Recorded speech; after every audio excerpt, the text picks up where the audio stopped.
most things in life are free, like this podcast. Save the Date is hosted by comedian, author, and all-around wedding lover, Aleisha McCormack. Wedding entertainment is really important. It sets the vibe. It's what people remember. Well, I believe anyway. I have seen some pretty shoddy bands, some great bands, some good DJs, some daggy DJs. And I thought today we would invite, we as in me, as in I, an expert in her field, someone that has sung, entertained and covered the whole kit and caboodle when it comes to weddings. Shola Kaye is a singer. I can't even go through her bio because it would take me all day. She has performed with huge bands. She has won songwriting awards. Is that right, Shola? That is correct, my dear, yes. Congratulations. She's written commercial music for lots of big companies, also lots of small companies. She gigs all over the place. She's the lady to talk to when we talk entertainment. And she's also just launched her very own business called blockbusterbride.com. Shola, welcome to the Save the Date Wedding Podcast. Hi, Aleisha. Thank you. That was a lovely introduction. Oh, well, look, as I said, you've got so much background and interesting things. I wouldn't even know where to begin with your career, but you're very experienced.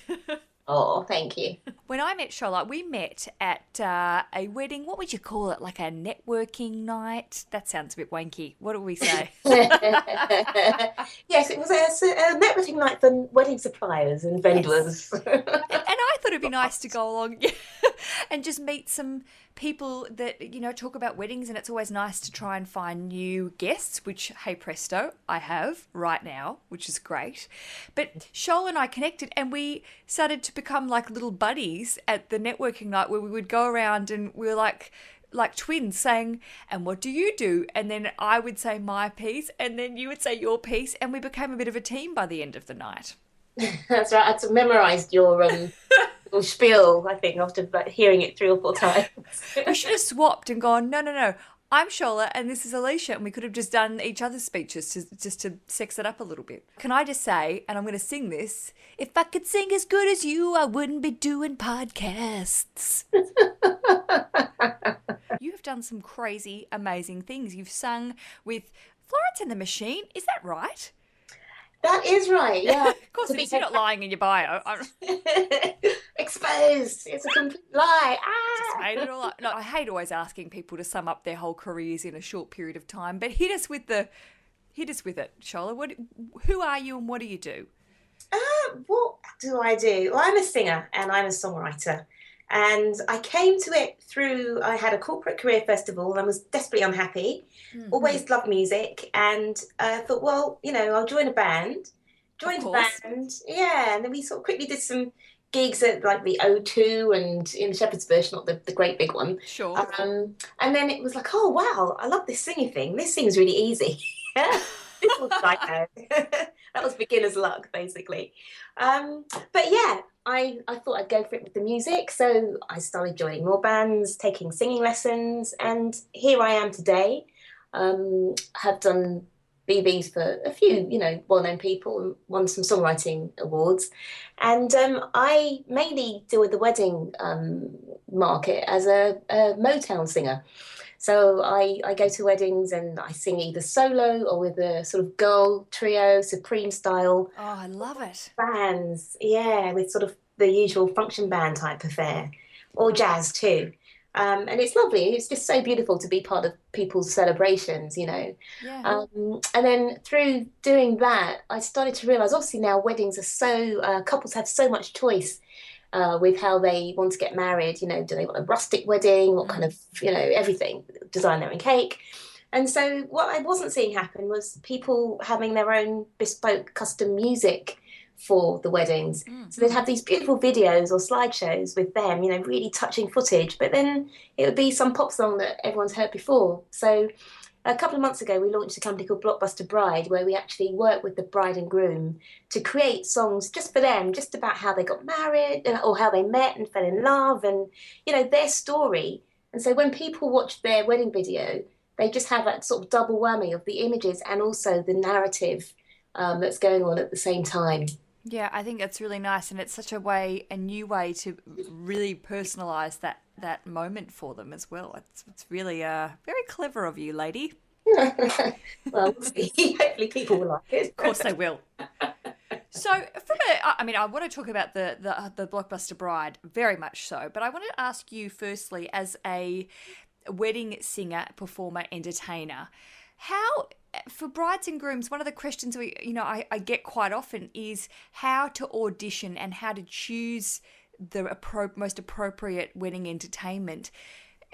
What is the best way to start when finding the right person, band, DJ, that sort of fit? Because it's a really big decision for creating a mood in your wedding.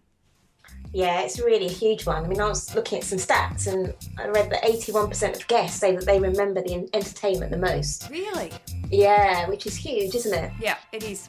So I think, first of all, I mean, a good place to start, even if you don't want to go through an agency to book your wedding band, is to just look at a couple of agency web pages, because they will have probably hundreds of different acts on. So if you don't have a specific idea of what you want, just by rifling through, you'll get a good idea of what's available, and then you can start to narrow down. I mean, obviously, if you're trying to cut costs, it would be good if you can find the act, sort of direct. Yes. But just as a sort of a way to, it's just like reading through wedding magazines, really, and looking at pictures. That's kind of going to spark off some ideas in your head as to what you want. Another thing to consider is also the size of the venue, and also the sort of the kind of people you're going to have at your wedding. You're going to have lots of older people, like your sort of great granny and people like that, or is it going to be lots of your mates from work and friends from university or college or whatever? Because you often get these sort of really loud bands, and then the older people are like, oh god, my ears are bursting, sort of thing. But it just depends on what the image is that you, or the vibe that you want to create on your day. I was speaking to Lindsay from womangettingmarried.com in one of the interviews I did recently, and she said the biggest thing she'd change about her wedding day was band versus DJ. And DJs, I suppose, are great for background music, but the band just creates some sort of energy. You see a band straight away and you're like, oh, here's a party, let's get it going. Do you find that as a performer, that people go, oh yeah, I'm going to dance, I'm going to have a good time, because you're up there as a real live person? Definitely. I mean, it's funny because I think the DJ, obviously some people love having a DJ, or they don't have a budget for a band. Yeah. But whenever there is a band or live music there's just, as you say, it's an extra energy or an extra magic that's being created. Because even if that you've got a lone performer singing to a backing track, it's still, the vocals are still live. Yeah. And it's just that sort of excitement that live music generates that I think a DJ can't really touch. Yeah. And then also, I mean, with a DJ, sometimes you have a band and a DJ if the budget allows. If you have a DJ, you obviously make sure that they play the music you like, because nothing worse than having some DJ playing some industrial techno or something. He's doing his trance. There's some doof happening. And all the grandmas are like, what the fuck is happening?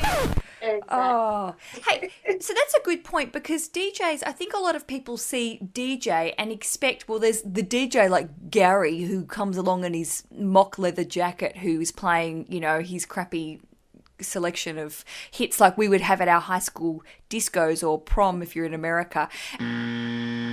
And then you've got the sort of cool wedding DJs. I've been seeing a lot of wedding exhibitions now who are really focused on playing hits and making it dancey and fun, especially for background music at wedding receptions. So I suppose it's really about you doing your research, isn't it? And making sure you're not hiring DJ Gary if you don't want to have a bit of a vom on the day.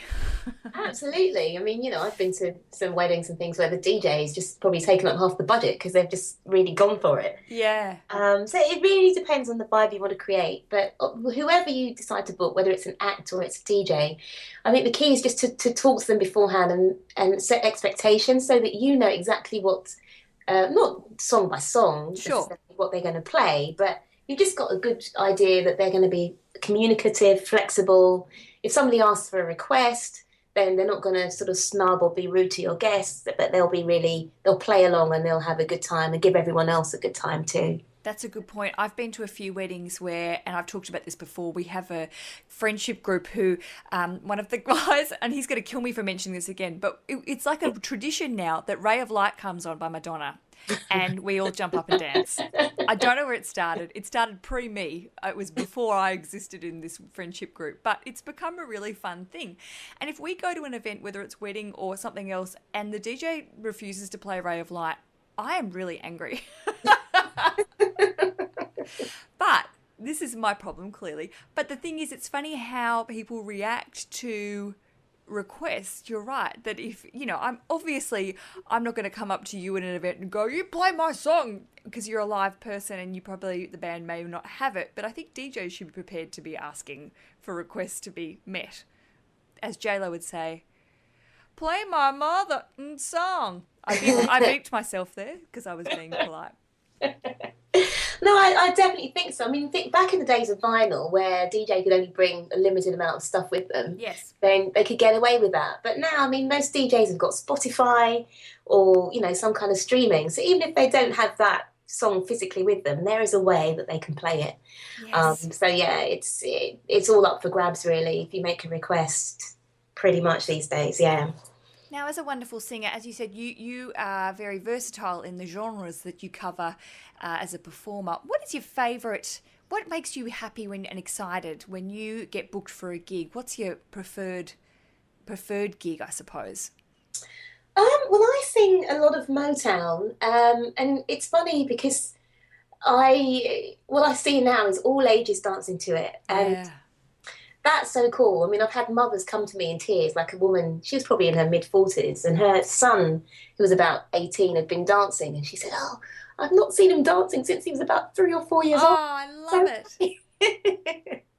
So I think it's a safe bet. I mean, or, like a sort of poppy kind of band or anything like that. If you just want everybody to have a good time, nobody to feel excluded.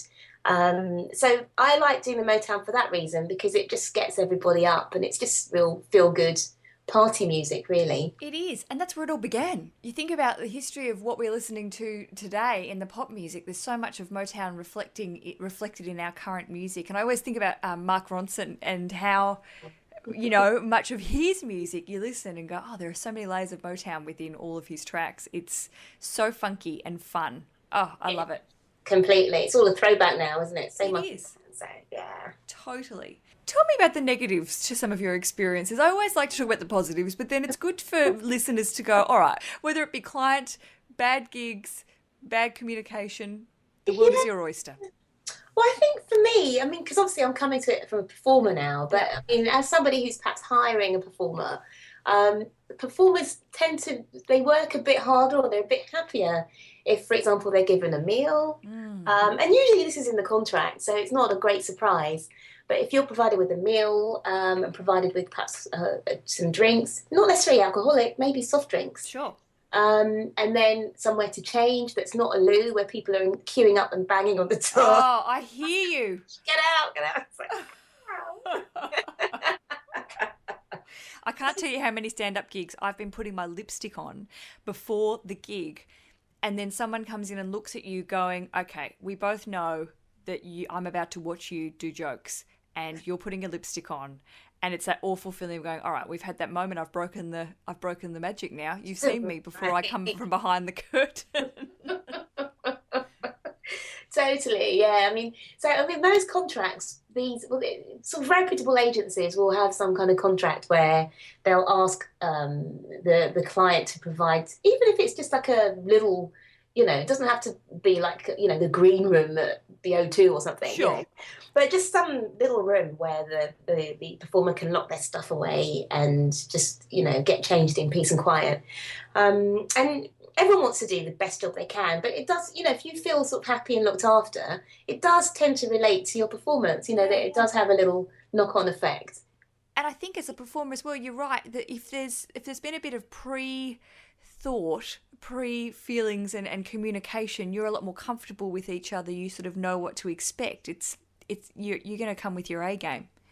Definitely, definitely. And that's another thing as well, I think I'd recommend that brides or grooms do, is just make sure that they speak to the band leader or they, obviously speak to them on the phone beforehand to make sure everything's all sorted. And then on the day, just have a quick word with them because, on your big, massive, special day, you probably don't want to feel like there's a bunch of strangers that are performing for you. So if you Yeah. just walk over to them, just say hi, they're up for everyone being one big happy family as well on that day, everyone wants to feel included. So that's just another way of breaking down the barriers a little bit and just making sure everyone has a party, even the performers. Yes, because it shows when people aren't having a good time. Oh, yeah.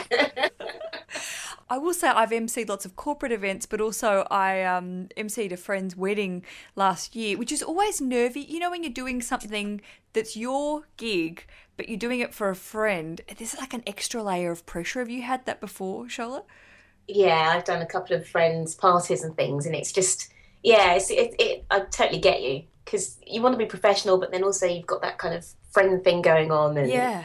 yeah. It's a lot of pressure. And I really found I was sort of extra crazy on the organisation and luckily they had a wedding planner and it was good to be able to talk to the wedding planner and sort of say, okay, what's the schedule? What are we working on? What do I have to keep for time? And there was a DJ there and I really connected with him and sort of said, whenever I walk out, and this is a bit diva, but it's important to have, whenever I walk out, I want trumpets. No. But the idea to have, background music coming up and down, make it like a professional thing. And I think that extra bit of communication between a wedding planner or a host or an MC and the entertainers can really make a difference to the whole shebang as well. Definitely, just has that bit of razzle dazzle. You're not at Caesar's Palace, but you can pretend that you are. Yes. And it's part of the show. life. Yeah. Yeah, totally. Now, we're talking about song selection. I have a memory of a wedding I went to which had a great band. Well, they looked like they were a great band. This is awful. And the bride and groom will never know that we feel this way unless they listen to this podcast.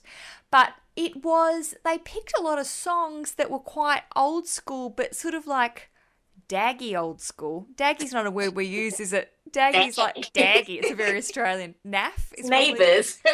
Oh my gosh. Sorry. My US listeners are going to go, what is she talking about?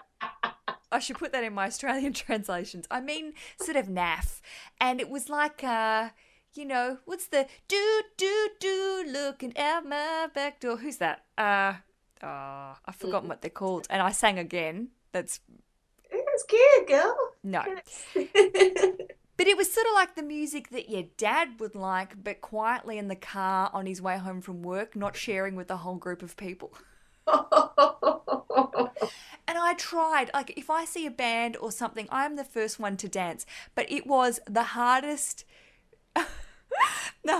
night of trying to be enthusiastic about awful music I've ever experienced. And it was weird because I thought these people were more in tune with it. So I suppose my point to this whole long story is you need to think more for the group that you are you're booking performance for, not just for your dad's naff music choices.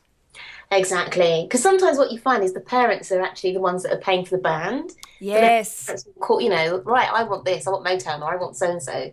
And then perhaps the celebrants want something much more, young. Yep. But sometimes it's something you have to kind of negotiate carefully. And I think you've just hit it on the head. I'm sure that that was Creedence Clearwater Revival, by the way. That was mine. It just came to me. And Creedence, they've got their place in the world, but probably not at weddings. I'm sure the parents had booked that band, and that's exactly why we were trying really hard. And also I've been to a wedding where it was a lot of Radiohead and stuff in the background, and I love Radiohead, but they're not really get up and shake your booty. That's a real downer, isn't it? Yeah, it's like, oh, let's all go and sit and think about our lives and where we're going to be in 20 years' time. No! Yeah, I mean, the key there is really, I guess it's what the bride and groom asked for, and maybe they love it, but it's, just having that awareness of, hey, what do you like? But also just making sure that people come away thinking, yeah, I mean, that was an amazing freaking party. Yeah. Or, because what people remember, they'll remember obviously the ceremony itself, but the party is really what you throw for your guests. They've seen the wedding, they've probably been there for hours, just sort of hanging around between the various stages and probably having a great time. But then at the end, it's like, right, we want a good old knees up and just really enjoy it. So I love it's it. great if you can give people that too. A good old knees up is such a wonderful English expression. It's my favourite. Knees up, girl. Good old knees up. All right, so look, I think that's a really good point to make. You've got to think about your audience, because it's all about, if you want a band and you want to get people up and about, you need to create an atmosphere and think ahead of time. And also, one thing I love that I know I've spoken about before is asking for little song requests in invitations. So you can say, what's your favourite song? And that's a good way to pre-plan a bit of a song list, knowing that if there's one song that people like that'll get them out of their seat, that might be a good way to entice them up. Yeah, that's a really good idea. And what often happens, and even if your band has got a set repertoire, you can put your songs on an iPod, or if you've got a DJ as well, you can take those songs and get the DJ to play the songs on the list. But just because you've got a band, it doesn't mean that you can't have some of your favourite songs that the band won't play. Mm-hmm. You can have it. You can have everything. You can do whatever you want, darling.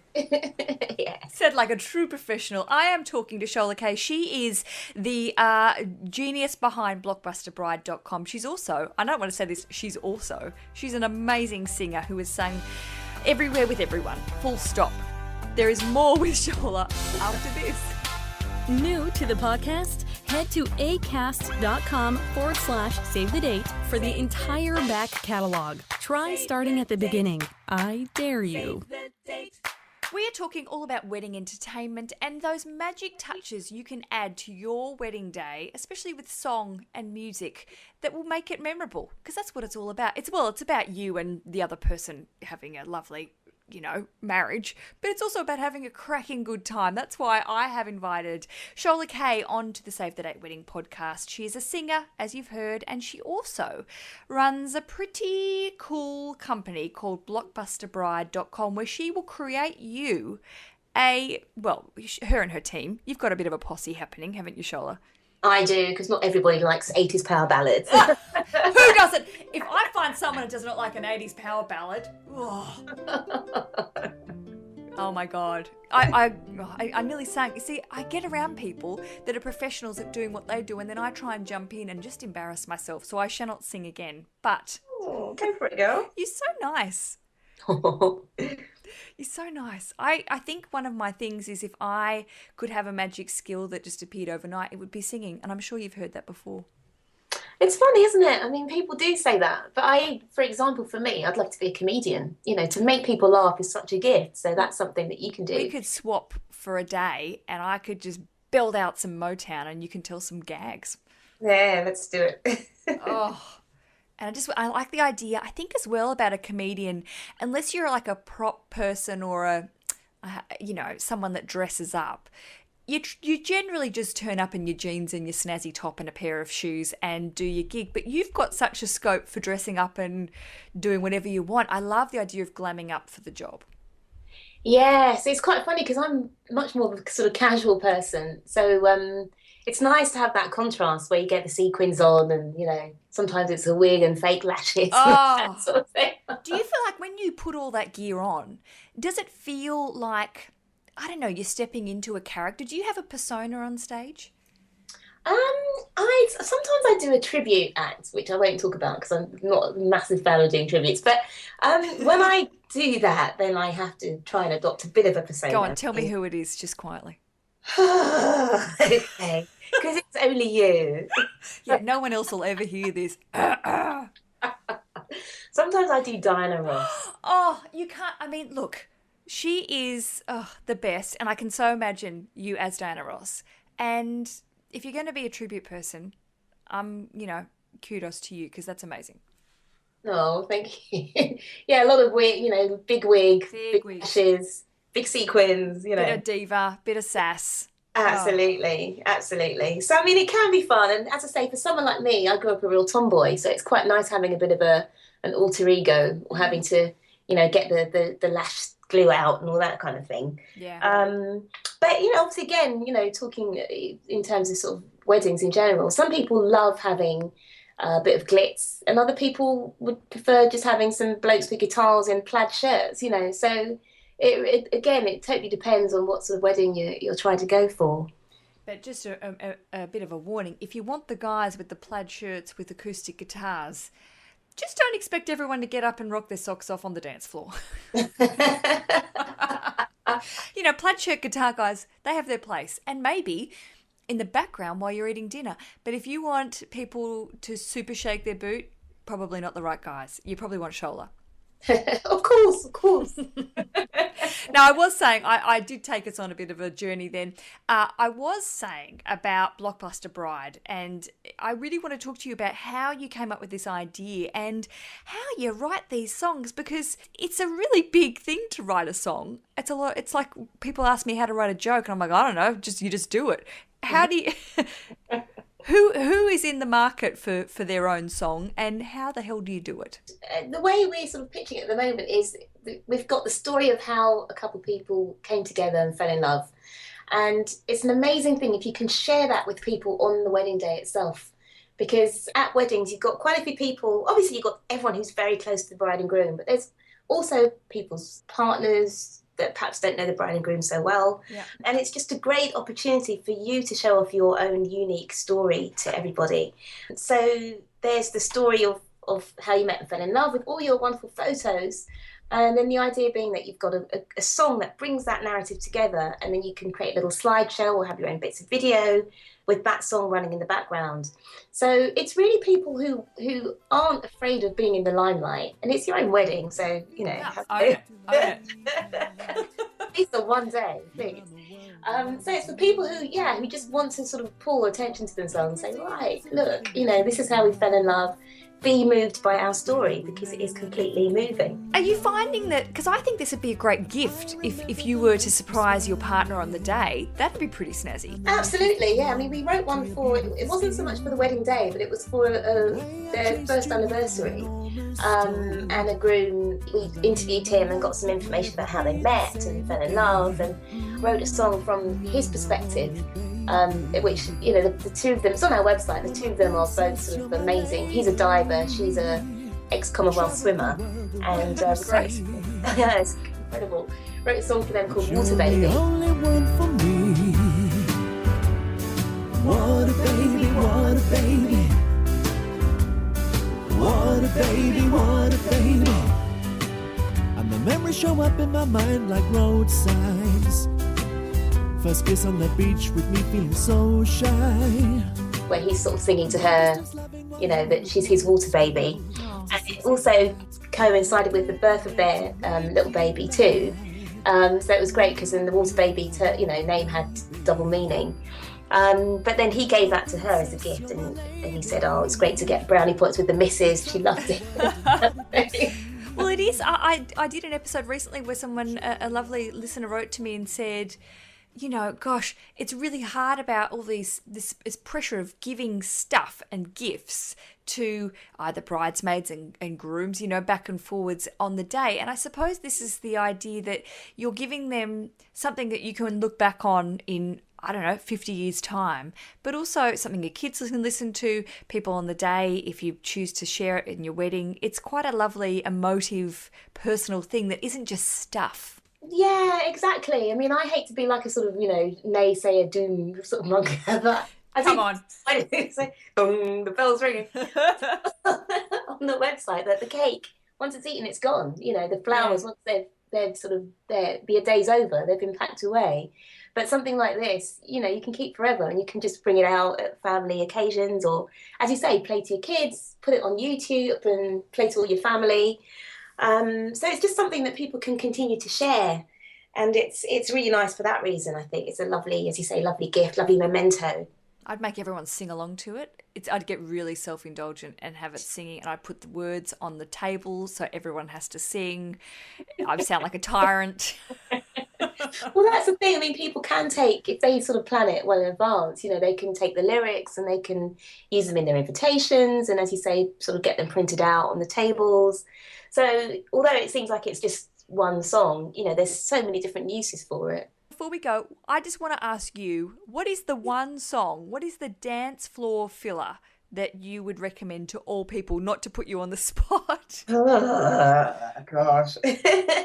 Well, if you want the cheesy option, because I do sing Motown, which is a bit cheesy, old school would be something that people always dance to is something like ABBA, Dancing Queen. I love ABBA. But then something a bit more up to date would be the Mark Ronson one. That just gets people, that kind of like a magnet that pulls people onto the dance floor. Uptown Funk. Uptown Funk. Yeah. That's a bit crazy. And actually, sorry to sort of, drag it back to me again, but we do have a giveaway on the website at the moment. So we've got a competition that's sort of ending at the end of March where we're trying to get feedback on what we do, but we are giving away a song. So if something that's interesting to you, please go onto our website to the giveaway page and fill it out. It won't take you a minute. I see it right now. It's in front of me, the song giveaway. Oh, it seems very easy to do it. You should it's a very simple form. Fill it out. And if you win, definitely get in touch with me because I would like to feature that song on the Save the Date Wedding podcast. Fabulous. And I have, for my singing, in case anyone's interested in the Motown singing, I have a separate website, which is motownsinger.com.